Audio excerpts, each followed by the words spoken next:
नमस्कार, मैं केशव राय विश्व हिंदी अकादमी मुंबई से।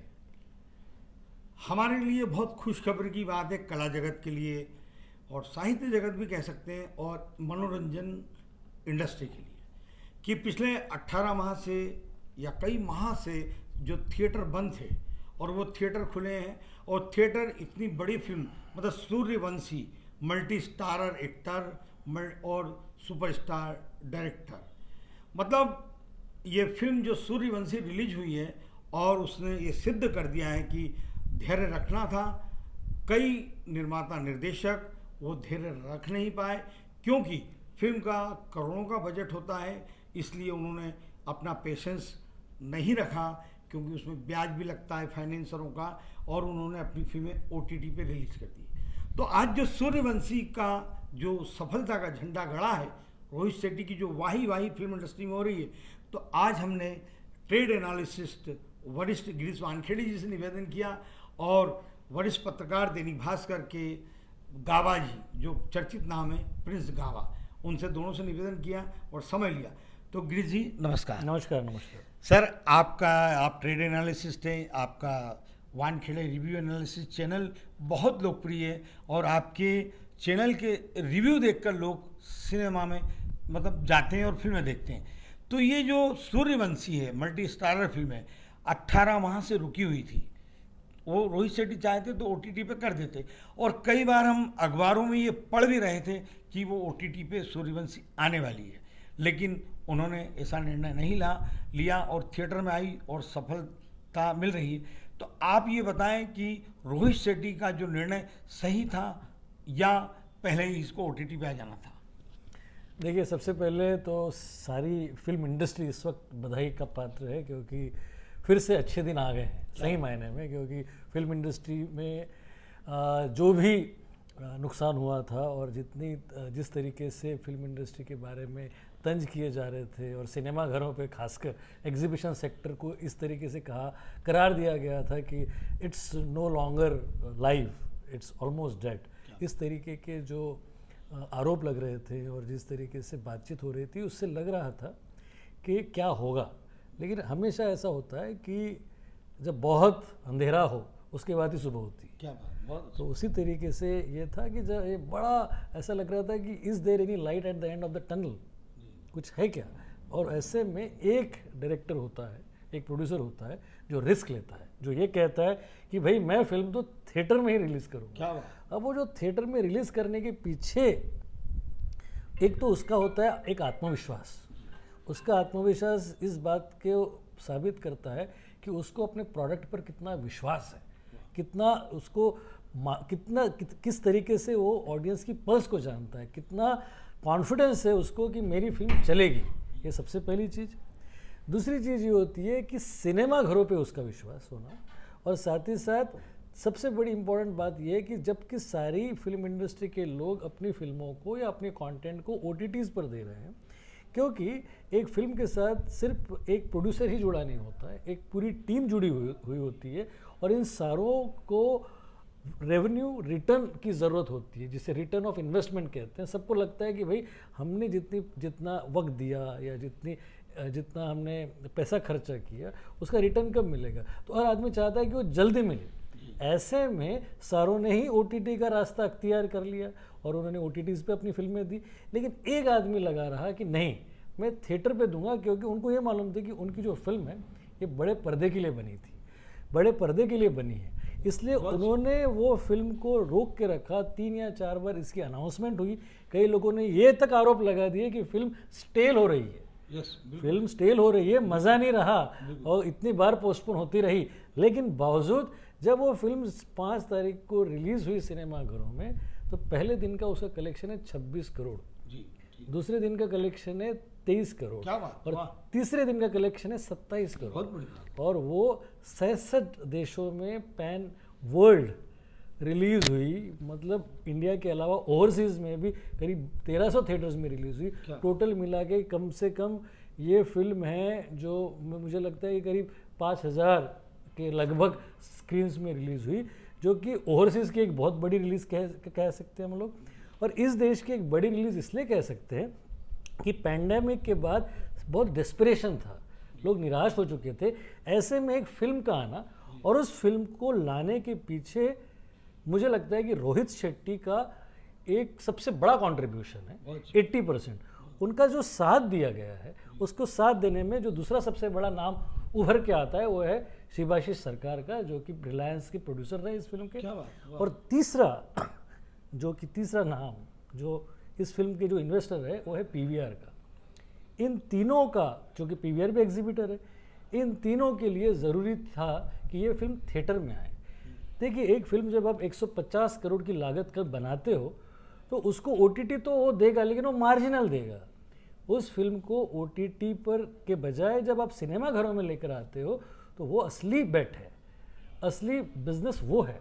वहाँ पर जब आज हर आदमी जब थिएटर पे जाकर वो क्लैप्स करता है, वो सीटियाँ बजाता है और उस फिल्म को जब वो एंजॉय कर रहा है, उससे मालूम पड़ता है कि इस वक्त ऐसी फिल्म की हमको ज़रूरत थी।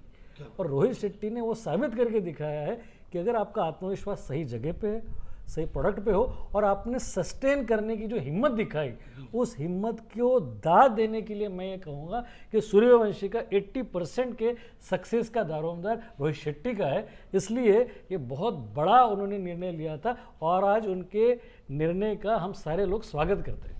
सर, सूर्यवंशी बहुत बड़े बजट की फिल्म है और कई फिल्में जो बनकर तैयार थीं और ओटीटी प्लेटफॉर्म पर आ गई, उनको पैसा भी मिला और उनका नुकसान भी नहीं हुआ। और कई निर्माताओं ने इसलिए ओटीटी प्लेटफॉर्म पर फिल्म दे दी कि उनका फाइनेंसर का जो इंटरेस्ट वगैरह वगैरह वगैरह, इस कारण वो आ गए। रोहित शेट्टी अपने आप में टिके रहे, तो क्या उन्होंने फाइनेंसरों को इंटरेस्ट या और बजट कहते हैं ना जब ज़्यादा लग जाए, इस बारे में रोहित शेट्टी ने चिंता नहीं की इस बारे में? 100% चिंता तो देखिए, तो पैसे का काम पैसा ही करता है, उनको चिंता थी। लेकिन चिंता के साथ साथ उनको अपने प्रोडक्ट पर विश्वास था। उनको ये मालूम था कि अगर ये थिएटर पे जाएगी तो रिटर्न ऑफ इन्वेस्टमेंट दुगुना होगा।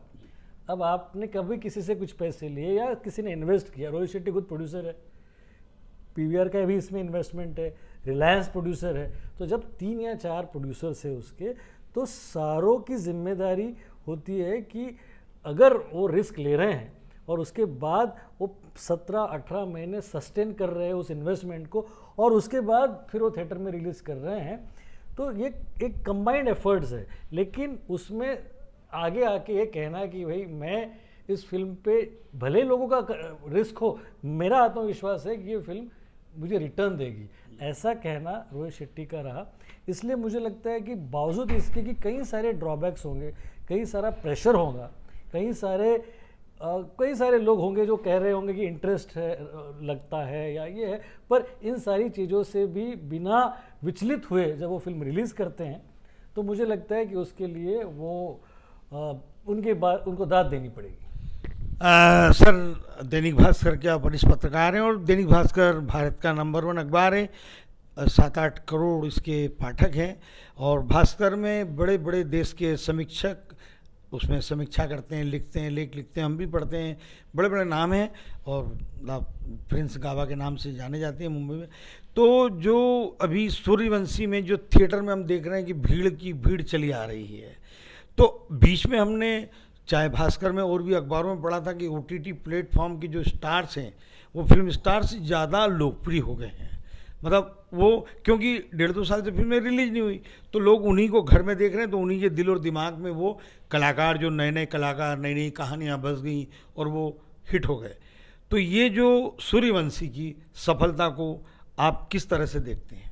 मैं बिल्कुल, जैसा गिरीश जी ने बिल्कुल सही कहा, वानखड़े जी ने, कि रोहित शेट्टी इसके पीछे एक बड़ा क्रिएटर है। क्योंकि जिस तरीके से देखा गया था, महाराष्ट्र एक बड़ा सेंटर है, बाकी तो ओवरसीज की बात की गिरीश जी ने, लेकिन मुझे लगता है कि जिस तरीके से महाराष्ट्र सरकार से लगातार कम्युनिकेशन किया ऑफिशियल से, और उद्धव ठाकरे ने जो महाराष्ट्र के मुख्यमंत्री, उन्होंने एक बड़ा इनिशिएटिव लिया और 100% ऑक्यूपेंसी जो महाराष्ट्र मुंबई जो कहा जाता है, वो एक बड़ा क्रेडिट जाता है कि जैसे कहा जाए कि भाई उन्होंने कहा भी था कि हम बड़ी लड़ाई जीत गए। रोहित शेट्टी ने ट्वीट भी किया था। तो जिस तरह का कैनवास इस फिल्म का है, ब्लॉकबस्टर मल्टी स्टारर है, उसमें सिम्बा और आप कहें उसकी फ्रेंचाइजी भी है सिंघम की, और एक तरीके से मल्टी विलन है और एक पूरी स्टोरी थी। तो मुझे लगता है कि जो रोहित शेट्टी का जो क्लास है, जो कैनवास है, और जिस तरह की वो एक एक्शन फिल्में होती है, तो वो ओटीटी की बिल्कुल थी ही नहीं। तो ओटीटी का कंटेंट और एक फिल्म जो जैसा आपने बात की, गिरीश जी ने बात की कि रिलीज जरूर की डर के कारण, क्योंकि रिस्क इतना कैपेसिटी या रिस्क फैक्टर, क्योंकि जैसा गिरीश सर ने कहा कि सिर्फ फिल्म एक प्रोड्यूसर डायरेक्टर पे डायरेक्शन होता है, जो क्रिएटिव पार्ट होता है, प्रोड्यूसर जो फाइनेंस करता है, उसके पीछे एक पूरी टीम होती है डिस्ट्रीब्यूशन से लेकर वहां तक पहुंचने की। तो शायद कई लोग हैं जो टूट जाते हैं, लेकिन रोहित शेट्टी ने वो एक रिस्क लिया, जैसे आपने बोला 20 महीने, तो एक बड़ा ब्रेक है। और एक तरीके से जो फिल्म क्रिटिक और बहुत सारे जो एक्सपर्ट से कहने लगे थे कि अब फिल्म का वो चार्म खत्म हो गया है, लेकिन 3 दिन में जिस तरीके से मोर देन 77 करोड़ और फर्स्ट डे 26 करोड़ का करेक्शन है, मुझे लगता है कि बिफोर कोविड 2019 के भी जो फिल्में थी भारत और तमाम फिल्में थी, उसका कलेक्शन भी इतना नहीं था। तो एक तरीके से कहा जाए तो एक बहुत बड़ा ये विनिंग मूवमेंट है पूरी इंडस्ट्री के लिए, फिल्म इंडस्ट्री के लिए, क्योंकि सिंगल स्क्रीन तो एकदम खत्म ही हो गए थे। जहां आप 20 महीने से एक सिनेमा हॉल बंद पड़े हैं, पूरा एक स्ट्रक्चर भली फिल्म ना लग रही हो, लेकिन एक उसको सस्टेन करना, उसको मेंटेनेंस करना, वो एक सिनेमा के लिए एक बड़ी पहल है। और अब मुझे लगता है कि जो डर रहे थे लोग, बहुत सारे लोग जो शायद अभी बातचीत कर रहे थे बहुत सारे कि हम नेटफ्लिक्स पे या दूसरे OTT प्लेटफॉर्म पे फिल्म देने की, शायद उनके लिए कि संजीवनी का काम करेगा। और रोहित शेट्टी ने जो पहल करी है, तो मुझे लगता है इसे अप्रिशिएट किया जाना चाहिए। और it's credit goes to entire team की, चाहे जैसे सर ने बात की शिवाशीष की, जो रिलायंस के हैं या करण जौहर है, तो उस पर ट्रस्ट दिखाया, क्योंकि इतना रिस्क कैपेसिटी हर किसी में नहीं है। रोहित ने जो करके दिखाया, शायद वो एग्जाम्पल सेट किया है कि अभी फिल्म इंडस्ट्री जिंदा नहीं। तो एक तरीके से ये इंडस्ट्री में कहा जाने लगा था कि ये जो मोबाइल है, जो हमारे पास पूरी दुनिया है, तो आई थिंक इसी में पूरी दुनिया सिमट गई है। लेकिन जो स्क्रीन पे डॉल्बी साउंड पे और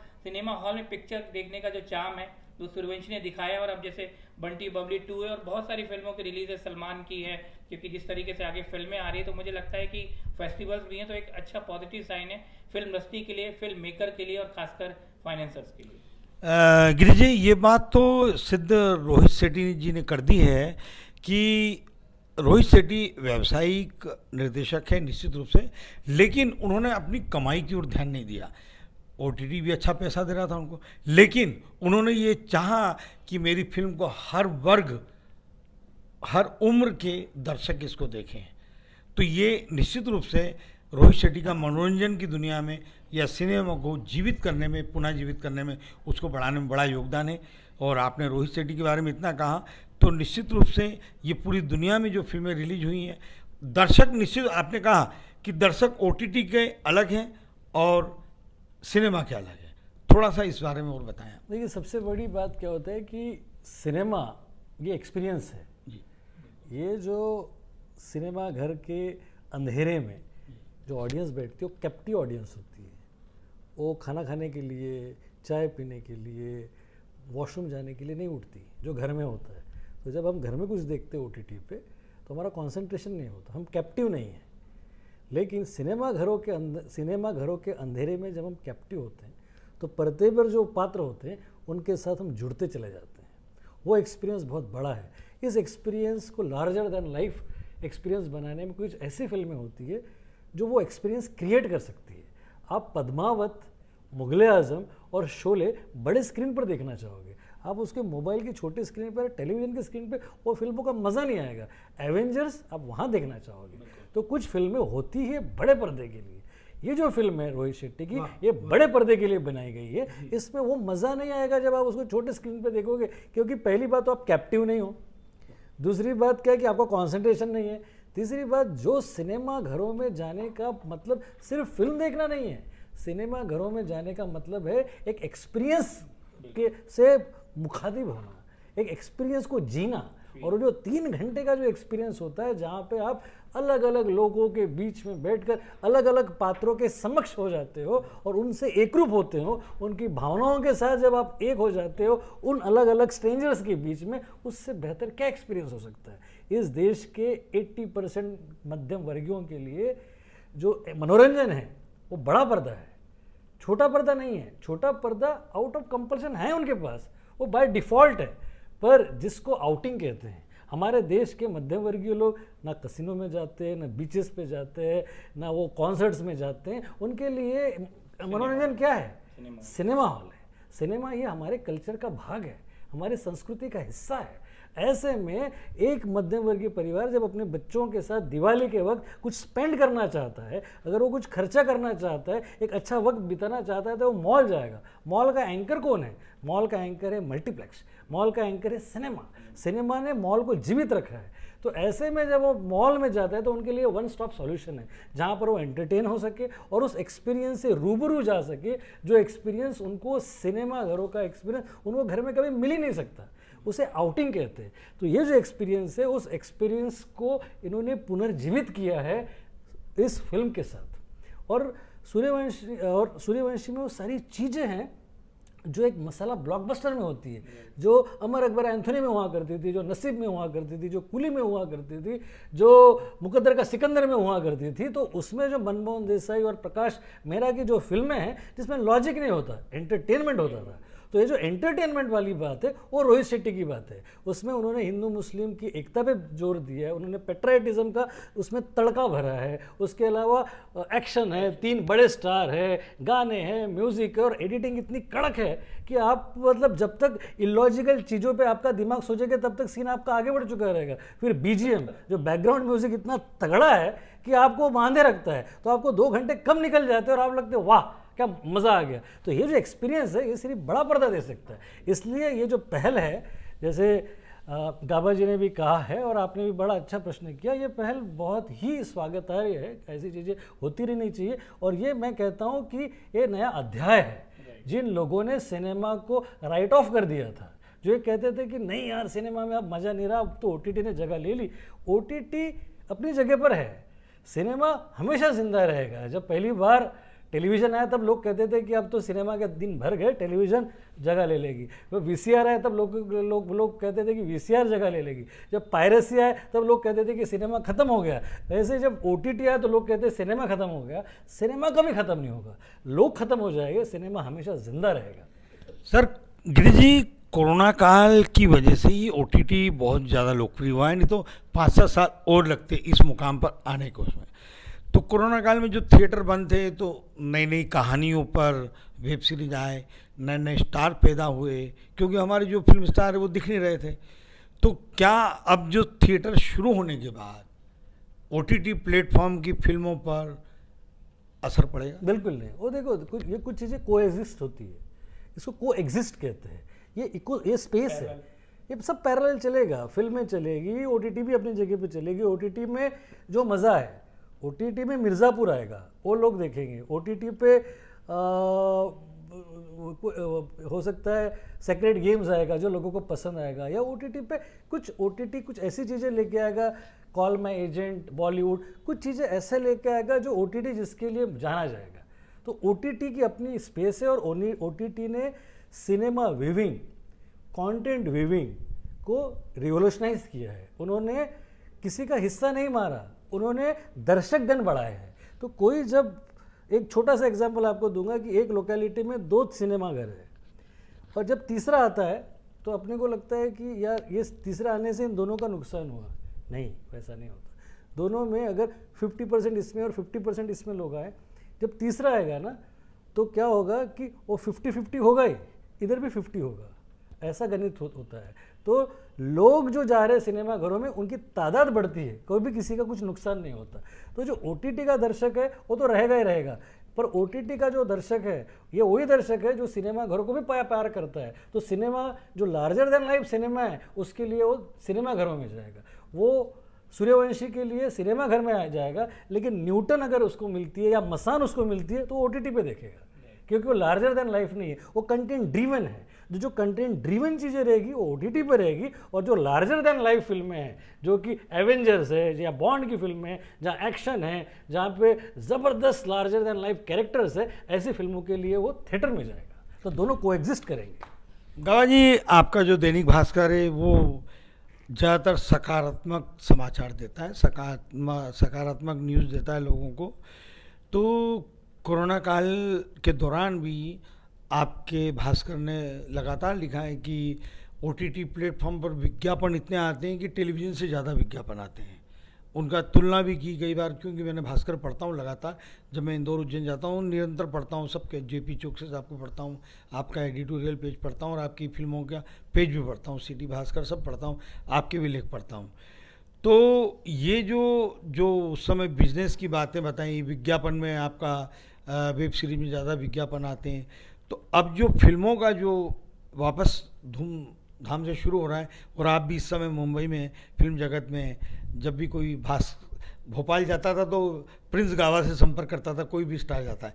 यहाँ पर जो कोरोना काल के बाद आप, या कोरोना काल के दौरान भी आपने यहाँ बहुत स्टोरी की है, अभी आर्यन खान वगैरह वगैरह काफ़ी स्टोरी की हैं, तो ये जो थिएटर आज से जो खुली हैं, आज का आपका अनुभव क्या है? थिएटर में आप भी गए, आपसे भी शाम को बात हो रही थी, आज का जो ओपनिंग वाला जो 1-2 दिन वाला, वो आप थोड़ा बताएं, अनुभव बताएं दर्शकों। जैसा Girish sir already trade analyst हैं और एक्सपर्ट है और काफ़ी समय से सारा रिव्यू ऑफ फिल्मों करते हैं। जैसा उन्होंने बताया कि ग्रैंड ओपनिंग है, लार्जर देन लाइफ, जो एक सिनेमा की बात हो रही, तो आई थिंक जो एक सिनेमा एक तरीके से कहा जा रहा था कि क्योंकि अभी तक कुछ अनसर्टेन था, पता नहीं था कब खुलेगा कब होगा, क्योंकि एक इस तरह की महामारी थी कि प्रिडिक्शन कुछ भी नहीं कर सकते थे। लेकिन जिस तरीके से ग्रैंड ओपनिंग मिली है, मुझे लगता है कि एक नई जान फूंक दी है। शायद जो डर था और बहुत सारे फाइनेंसर ने हाथ पीछे खींच लिए थे, तो मुझे लगता है जैसे आपने ओटीटी की बात की, एड्स की बात की, OTT is a different medium, OTT चलेगा। ओटीटी से हम ये नहीं कह सकते कि कोई भी चीज़ आती है, गिरीश सर ने बताया कि भाई एक चीज़ आ रही है तो हम कई बार ये कहते हैं कि यार अब ये खत्म हो गया,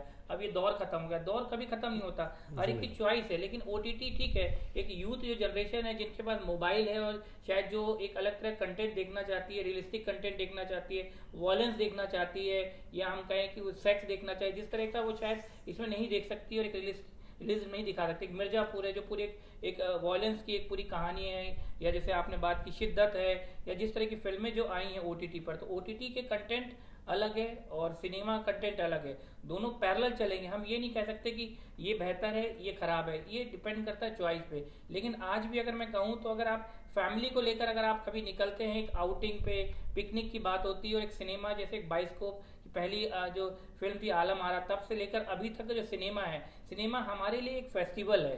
सिनेमा जाना मतलब एक पूरा प्रिपरेशन के साथ जाना कि यार आज वहाँ के समोसे खाएंगे, पॉपकॉर्न खाएंगे, प्लानिंग होती है मिडिल क्लास फैमिली में कि हमारा बजट ये होता है। और पहले चूंकि अभी शायद टाइम और इसकी शायद बाउंडेशन है, अदरवाइज नहीं तो पहले एक रिकॉर्ड होता था कि फर्स्ट डे फर्स्ट शो किसने देखा, उसके लिए क्रेज होता था। तो मुझे लगता है कि ये एक पॉजिटिव साइन है पूरी इंडस्ट्री के लिए, क्योंकि हम उसको सेग्रीगेट करें कि ओटीटी है तो दोनों ही मीडियम मनोरंजन के, हाँ, लेकिन एक तरीके से कहा जाए कि जो सिनेमा का जो मीडियम है वो सिर्फ मनोरंजन के लिए है। हम बार बार हम एक्सपेक्टेशन करते हैं, फिल्म मेकर से बात करते हैं कि कोई मैसेज दे, क्योंकि सिनेमा मैसेज देने के लिए नहीं है, वो कनेक्ट है सोसाइटी से, आपसे कनेक्ट है, आपके आसपास की चीज़ को ऑब्जर्व करता है। हम जब बैठते हैं तो एक रिलेट करते हैं नवाजुद्दीन से, अरे यार ये तो हमारे ऐसा कॉमन मैन है। हम बात करते हैं पंकज त्रिपाठी की, अरे यार ये तो बिल्कुल हमारे जैसा दिख रहा है। क्योंकि अब एक तरीके से कहा जाए तो फैंटेसी जो खत्म धीरे धीरे हो रही थी, लेकिन रोहित शेट्टी का जो सिनेमा है, आप जितनी भी फिल्में उठा के प्रीवियस देख ले उनकी सक्सेसफुल रही है, वो वही है, एक्शन है,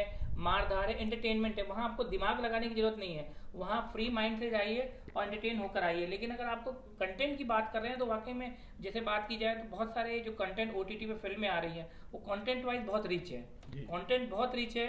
और मुझे लगता है ओटीटी का एक सबसे बड़ा प्लस पॉइंट जो मैंने ऑब्जर्व किया है कि जो सिनेमा में एक स्टार है, एक स्टार वैल्यू होती है कि फिल्म किसके नाम से आ रही है, या जैसे गिरीश सर ने बात की मल्टी स्टार आती तो अक्षय कुमार है, इसमें अजय देवगन है और इसमें रणवीर सिंह है। लेकिन अब ओटीटी में जो स्टार नहीं थे, प्रतीक गांधी से लेकर तमाम ऐसे लोग थे, आप एक लंबा चेहरा अगर एक लंबी फेयर लिस्ट लाइए तो कहीं एक कभी स्टार ये फिल्मों में एक छोटे से रोल में रहते। जयदीप आलूवालिया है जो वो एक तरीके से अपने आप को एक स्टार वैल्यू के साथ प्रेजेंट करता है। तो मुझे लगता है कि एक पॉजिटिव साइन है और एक बड़ी इंडस्ट्री को उससे काम मिल रहा है। लेकिन कहीं ना कहीं एक बात इसमें ये भी आ रही है, जो लगातार बात हो रही है कि इस पर भी एक सेंसर होना चाहिए, इस पर एक रिस्ट्रिक्शन होना चाहिए, क्योंकि अभी कोई सेंसर नहीं है। एक सबसे ड्रॉबैक जो मुझे लगा, जो अभी भी शायद गवर्नमेंट की तरफ से और एक लंबे समय से एक बहस चल रही है, चूंकि क्वेश्चन का पार्ट नहीं लेकिन मुझे रिलेटेड आया कि पायरेसी की जो बात होती है कि जैसे ही फिल्म रिलीज होती है फ्राइडे को सूर्यवंशी, और उसी दिन वो दो तमाम प्लेटफॉर्म है पायरेटेड की बाय टेलीग्राम और इस पे आ जाती है। ओके, तो मुझे लगता है कहीं ना कहीं ये भी एक हमारे यहाँ इस पे एक लॉ और तमाम चीज़ें बनने की जो बात हो रही है, पहले से कैसेट का वो होता था, तो ये एक बहुत इंपॉर्टेंट है क्योंकि एक पूरी मेहनत होती है। आप देखिए एक प्रोड्यूसर और फिर उसमें एक्टर काम नहीं होता, एक लंबी प्रोसेस है, 1-2 साल की मेहनत है, और वो फिल्म अगर किसी लीक हो जाती है तो शायद वो पूरी टीम के लिए एक मोरल जो है डाउन करने वाली बात है। तो कुल मिला के एक पॉजिटिव साइन है। और मुझे लगता है कि अब बंटी और बबली 2 आ रही है लगातार, जो फिल्मों का एक हमारा फेस्टिवल है। और फिर एक संजीला भंसाली की जो जनवरी में ओपनिंग जो कर रही है गंगूबाई काठियावाड़ी, तो एक बड़ा कैनवास फिल्म का देखने को मिलेगा। लेट्स सी, क्योंकि एक कोरोना के बाद एक पॉजिटिव साइन है कि धीरे धीरे 100% ऑक्यूपेंसी का सिनेमा खुले हैं। पूरे देश में हर जगह पे जिस तरीके से ओपन कर दिया गया है फेस्टिवल्स की तरह, लेकिन कहीं ना कहीं लोगों को मुझे लगता है अभी भी अवेयर होने की जरूरत है। कोविड से सिर्फ इंजेक्शन लगने से ही नहीं है, लेकिन एक अच्छा पॉजिटिव साइन है कि सिनेमा हॉल में अगर 100% हाउसफुल दिख रहा है, तो ये कहीं ना कहीं पूरे जो सिनेमा जो हमारा बात करते हैं 100 ईयर्स का जो सिनेमा है, उसके लिए एक पॉजिटिव साइन है। गिरी जी, मल्टीप्लेक्सेस के पहले सिनेमा दो भागों में बटा था दर्शकों के रूप में। एक आर्ट सिनेमा होता था और एक कमर्शियल सिनेमा होता था। मल्टीप्लेक्सेस आने के बाद ये जो मतभेद है ये मिट गए। अब वेब सीरीज में भी क्या इस तरह का दर्शक है, आर्ट वेब सीरीज और कमर्शियल वेब सीरीज? देखो क्या था, ये पैरेलल मूवमेंट थी, वो चली थी 70s में। पैरेलल मूवमेंट में एक्चुअली देखा जाए तो पैरेलल सिनेमास की शुरुआत कर ली थी इन्होंने अपने गरम हवा के साथ। जो Garm Hava was suppose to be the first parallel film. उसके बाद वो मूवमेंट शुरू हुई और ये सारी मूवमेंट चरम सीमा पे पहुंची 70s में, जब निशांत बनी, अंकुर बनी, पार्टी बनी, मंथन बनी, आघात बनी। आंधी was a commercial film, it was not. मैं आर्ट हाउस सिनेमा की बात कर रहा हूँ। मंथन, आघात, आक्रोश, अर्धसत्य, चक्र, जयवंत दड़वी के नॉवेल पे जो बनी थी, तो ये सारी जो फिल्में हैं ये पैरेलल मूवमेंट को आगे लेके जाती थी। और ये जो पैरेलल मूवमेंट में जो फिल्म डायरेक्टर्स थे, गोविंद निहलानी थे, मणि कौल थे, श्याम बेनेगल थे, कुंदन शाह थे, उसके अलावा तपन सिन्हा थे। तो ये जो लोग थे ये पैरेलल फिल्मों को मूवमेंट चलाते थे और ये सारी पैरेलल फिल्में जो थी वो रियलिस्टिक फिल्में थी। तो ये 70s में मूवमेंट चली और 75 में पार, दामूल, ये सारी फिल्में, दामूल प्रकाश झा की पहली फिल्म थी, पार, ये तो ये सब 70s में अर्ली लेट 70s तक चली। उसके बाद 80s में भी ये थोड़ा थोड़ा प्रकार कम होते गया, क्योंकि ये जो पैरेलल फिल्म के डायरेक्टर्स थे ये कमर्शियल फिल्में बनाने लग गए। 80s में कम हुआ और हमारे देश में मल्टीप्लेक्सेस का आना शुरू हुआ 1997 से। देश की पहली फिल्म बनी 1913 में, राजा हरिश्चंद्र। पहली टॉकी बनी 1931 में, आला मारा। और उसके बाद पहली मल्टीप्लेक्स इंडिया में आया 1997 में। तब तक पैरेलल मूवमेंट फिल्मों की ख़त्म हो चुकी थी। मल्टीप्लेक्सेस में आने के बाद ये हुआ कि दर्शक हर तरीके की फिल्में देखने का आदी हो गया, क्योंकि उसके पास 5 स्क्रीन है। अब 5 स्क्रीन में, एक स्क्रीन में 5 शो, तो 25 शो है। तो 25 शो में आपको कम से कम 4 से 5 फिल्मों को अकोमोडेट करना है। तो वहाँ पे शोले भी चलेगी, क्रांति भी चलेगी, पार भी चलेगी और जाने भी तो यारों भी चलेगी, क्योंकि 4 फिल्में हैं, क्योंकि स्क्रीन आपके पास 5 है। तो ऐसे से जब हुए कि जब ज़्यादा शोज अकोमोडेट करने लग गए, तो जो मेन स्ट्रीम के एक्टर्स हैं वो इस तरीके की फिल्में करने लगे, जिससे पैरेलल फिल्में और कमर्शियल फिल्मों की लाइन जो है वो मिटती चली गई। मसान, बिल्कुल मसान है, या हुतुतु है, या फिर उस तरीके की जो फिल्म आई, या दम लगा के ऐसा। इसमें क्या हुआ कि ये फिल्में देखा जाए तो अभी जैसे बधाई हो जो सुपरहिट फिल्म थी, वो देखा जाए, विकी डोनर, ये सारी पैरेलल फिल्में हैं। लेकिन एक्टर्स कौन है उसमें? एक्टर्स वो है जो कि उस वक्त के अमोल पालेकर थे, जो अभी के आयुष्मान खुराना है या विकी कौशल है, ये सारे। तो क्या है कि जो लाइन थी वो लाइन मिटा दी। अच्छा, वो लाइन इसलिए भी मिटी कि मल्टीप्लेक्सेस में टिकट रेट्स आपके पैरेलल फिल्मों के उनके बजट के ऊपर डिपेंड नहीं करते। मतलब आप बधाई हो और पद्मावत लगी है तो पद्मावत की भी टिकट 300 रुपये है और बधाई हो की भी टिकट। तो जो टिकट 300 है तो मैं तो 300 में बधाई हो देख रहा हूँ, जिसका बनाने का बजट है 40 करोड़ या 25 करोड़, और मैं पद्मावत देख रहा हूँ जिसका बनाने का बजट 80 करोड़ है। तो 80 करोड़ की फिल्म भी मैं 300 रुपये में देख रहा हूँ, 40 करोड़ की फिल्में मैं 300 रुपये में देख रहा हूँ। तो कोई भी डिस्टिंग्विशन, कोई डिफ्रेंशिएट नहीं किया गया, कोई अलग तरीके से ट्रीट नहीं किया मल्टीप्लेक्स ने पैरेलल सिनेमा को भी और आर्ट हाउस सिनेमा को। इसलिए वो जो थिन लाइन थी वो धूमिल हो गई और इसलिए सारा सिनेमा जो पैरेलल था वो मेन स्ट्रीम हो गया और मेन स्ट्रीम लाया मल्टीप्लेक्सेस ने। तो सर यही बात थी कि जो आज से अगर अपन देखा जाए 1.5 साल पहले कि वेब सीरीज संयुक्त परिवार मतलब परिवार के सभी सदस्य मिलकर नहीं देखते थे, लेकिन अब जो समय बदल गया है अब संयुक्त परिवार भी देख रहा है। नहीं देखो, फैमिली जैसे परिवार देखते ही है तो तब भी। ये इसमें आर्ट और कमर्शियल वाला एंगल आ सकता है आगे चलकर। नहीं देखिए, हर उम्र के दर्शक देख रहे हैं। बिल्कुल नहीं। देखो क्या है कि वो सेंसर्ड नहीं है, तो आपको समझना है कि भाई मैं क्या देखूं क्या नहीं, ये आपके ऊपर है। अब वेब सीरीज़ में 60% वेब सीरीज़ में वायलेंस और सेक्स की बहुतायत है। वो आपने सोचना है कि भाई उसके ऊपर मैं चाइल्ड लॉक लगाऊं और मैं अपने परिवार के साथ क्या देखूं क्या नहीं, ये समझ आपको रखनी है। आपको अगर लगता है कि 40% जो है वो कंटेंट मेरा परिवार के साथ देखना है, वो निर्णय आपने लेना है। सिनेमा घरों में आपके घर के सामने 2 सिनेमा घर है। एक अच्छा सिनेमा घर है जो खूबसूरत है बना हुआ, जहाँ पे लोग पान खा के नहीं थूकते, वहाँ पे आप अपने परिवार के साथ जाते हो, जहाँ आपको सूरज बढ़ जाता है कि फिल्म मिलती है। उसके बाजू में एक दूसरा है जो डायपलेटेड स्टेट में जहाँ लोग पान खा के थूकते हैं, वहाँ रेशमा की जवानी जैसी फिल्में लग रही है, उसके भी दर्शक है। वो आपके कहने पे, क्योंकि आप मॉरलिटी को जानते हो, नीतिमत्ता को जानते हो, आप अपने परिवार के साथ फिल्म देखना पसंद करते हो। लेकिन इस शहर में ऐसे कई सारे लोग हैं जो अपने परिवार को अपने गांव में रख के आए हैं। उनको वो नवरंग में उनको जाके पिंकी में उनको वो सेक्सुअल ओरिएंटेड फिल्म देखना ज़रूरी है। ये अंतिम प्रश्न सर। तो उसके लिए वो देखते हैं। तो कहने का मेरा पहले ये कहने का मतलब ये है कि हर एक को अपनी चॉइस है। वेब सीरीज़ में भी वायलेंस वाली भी है और खूब ऐसी वेब सीरीज़ है जो अच्छी भी है। तो आपने तय करना है कि आपने अपने परिवार के साथ क्या देखना है। आपको जो पसंद आता है वो आपको परोसा जाएगा। आपके ऊपर डिपेंड करता है कि आप खाना क्या चाहते हो। सर अंतिम सवाल वापस है, आप ट्रेड एनालिसिस के पहले पीवीआर के जो इंडिया के मार्केटिंग हेड रहे हैं, आने वाले समय में भी फिल्मों का जो लाइन अप है रिलीज को लेकर कितना घमासान युद्ध चल रहा है? बहुत ज़बरदस्त है, ऐसी ज़बरदस्त लाइन है। मतलब देखो, आप देखिए कि सूर्यवंशी को 2 वीक की विंडो है, उसके बाद फिल्म आएगी, फिर उसको एक वीक की विंडो है। मतलब हमारे पास इतना कंटेंट है कि एक ही वीक में उसको इतना बड़ा बिजनेस करना है, क्योंकि दूसरे वीक में कोई और भी बड़ी फिल्म आ जाएगी। कहने का मतलब कि जो लाइन लगी हुई है, 2 साल से सारे लोग बैठे हुए हैं, कंटेंट रेडी है, उनकी लाइन लगी है, हॉलीवुड की फिल्मों की लाइन लगी हुई है, रीजनल सिनेमा बन रहा है। इसलिए मतलब बहुत अच्छे कंटेंट आने वाला है, कंटेंट की लाइन लगी हुई है, अच्छा कंटेंट आने वाला है। और इंडस्ट्री के लिए जो भी बुरे दिन थे वो सारे बीत चुके हैं और अच्छा वक्त अब आ चुका है और आने वाला है। गिरीश जी धन्यवाद और प्रिंस गाबा जी धन्यवाद।